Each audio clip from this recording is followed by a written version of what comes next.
We've got some really great guests today. We're going to start off with Patrick Lane, who is a vice president, and I think is Jason's right-hand man when it comes to running all the shows. That's your prime function there at Benzinga, right? It is indeed. It is indeed. And thanks for having me, you guys. Really appreciate it. And talk a little bit about now your big event. Now, I was at your big event live last year, and it was really wonderful because we were just getting started in covering the cannabis industry, and I got a chance to meet a lot of people that I have since worked with. Very valuable. Now, of course, because of the pandemic, it's a virtual conference. So why don't you talk a little bit about that? Because I know you had one earlier this year. Maybe you can tell us how all that worked out. Well, what an insane year for all of us, right? I said jokingly to one of my colleagues this morning, it's just another COVID hump day, right? It's a crazy time to really be doing any sort of business, especially as it pertains to live events. But so we have pivoted, right? We're doing this conference virtually on August 18th. Those in our audience may remember that we did our last live conference back in Miami back in February, right? That was industry-wide, the focus there. June 1st, we were meant to do one live in Toronto. I think we all know how that turned out. That one we did host virtually. I will say, I hate to say that we're doing well during a time in which a lot of people are struggling, but that event, which normally would have around 1,000 people live, had around 3,500 virtually. So we know that the audience is there. We know that now more than ever, people are scrambling for information and as well as access to opportunity. So that's what we are moving forward with. Mike, as you suggested, this one that you went to last year, it is focused on the Michigan market, which I think is very helpful for probably the listeners here to know.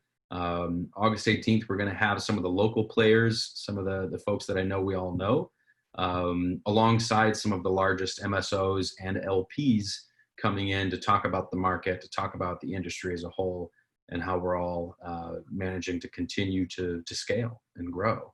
I'm really excited about it. You know, Anthony is one of our panelists too, so I'm excited to hear his take on it as well. But go ahead and weigh in, Anthony. Go ahead. Give me your thoughts on that. I'm super excited. The team over at Benzinga always puts on a great show. They definitely put the industry first, and we do appreciate their efforts. Getting us in front of those other decision makers is a very difficult task, but they seem to knock it out of the park every time. You're the man. And that's really what we're aiming to do, right? I mean, our conferences, I would say that we try to be as informative as we can and talk about things that people want to hear. I think our main goal is connecting like-minded people, right? Whether it's companies that need investment. We all know that the capital markets right now, it's a tough time to be raising money in this space.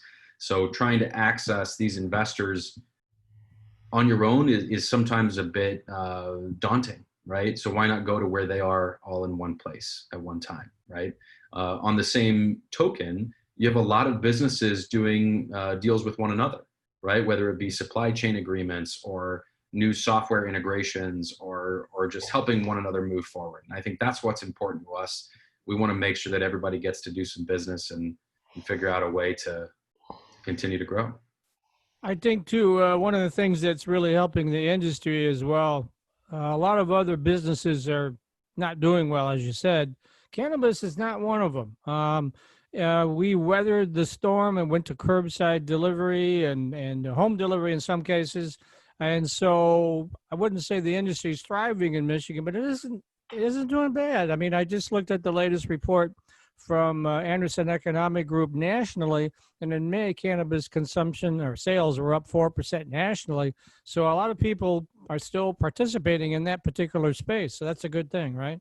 I think so, yeah. And there's far smarter people out there that can discuss the data than I, but I will say that when it comes to the market as a whole, what we're seeing on the capital side is that companies are still raising money. And granted, listen, the landscape as it existed up until this point, all across the country, is not the one that we're going to see towards the end of this year, right? There's going to be a lot of companies that may not be around, and that some that were probably household names in some respects, right? And I think we all know that. So I think really what that creates is an opening for some companies to obviously continue to build and grow and become the largest in the space. And for others to come into the framework that's been created and to maybe do it the right way. Now, I don't want to mean to dominate, so anybody else wants to ask questions, feel free. But one of the things I'm hearing is there's a lot of money on the sidelines looking for a place to invest. That's right. And clearly, cannabis would be one of those areas that I think would be a pretty good investment at this time, right? It would be, and I have to be cautious. You know, we're not financial advisors, so I don't ever want to say the name of a stock and have everybody, you know, go out and buy it on my recommendation. But I will say this: what we're seeing is an influx of private equity interest in the market, and I say interest because it's not like you can go to any private equity shop and get funded at this point, right? I don't want to give that impression. What I will say is that now is a really interesting time to invest in this market. There are companies that are up 27% in the last month. So July was a really good month for cannabis stocks. But on top of that, these smaller private companies or private companies about to go public offer a lot of the advantage in terms of investors potentially scoring big on those companies going public and making some real money. So I would say now is the time for any investor interested and looking and waiting on the sidelines for it to be an opportune moment. Now's the time to jump in and get some of these companies at really what is a discount.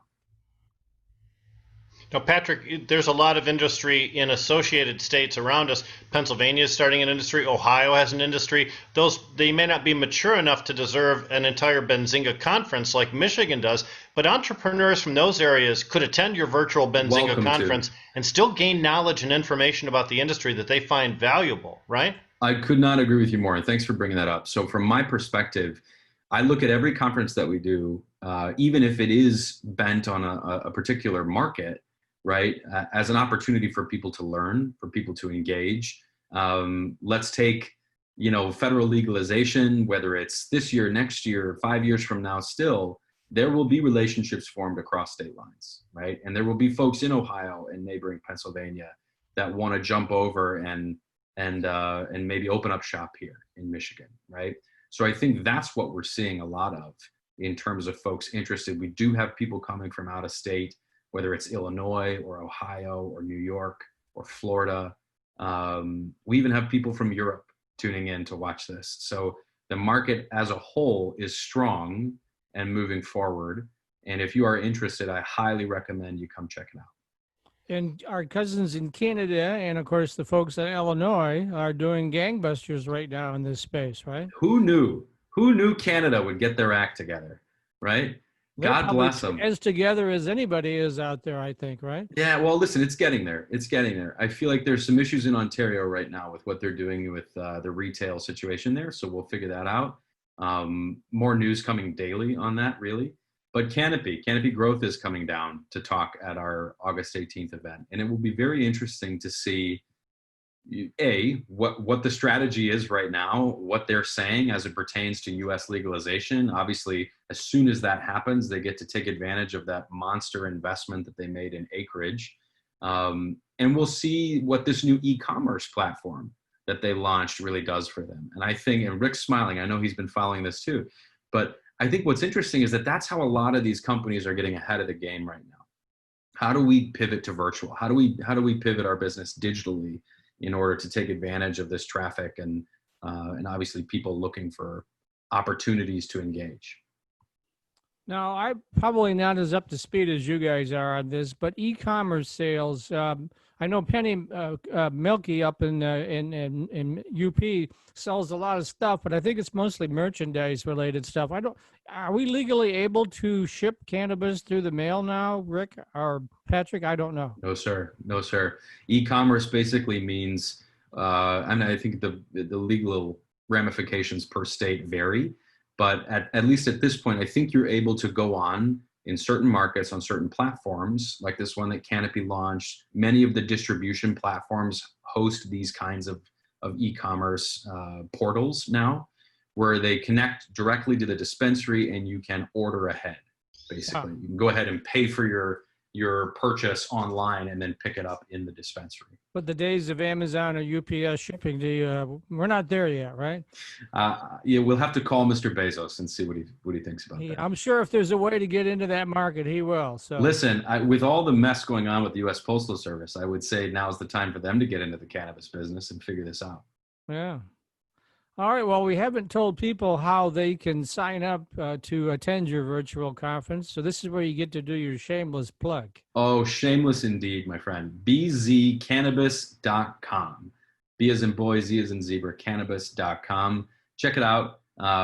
Tickets should be free to view only. I believe there is a small fee if you'd like to go on and network and take one-on-one meetings with these companies, these investors. So keep that in mind. I think there's definitely value to that.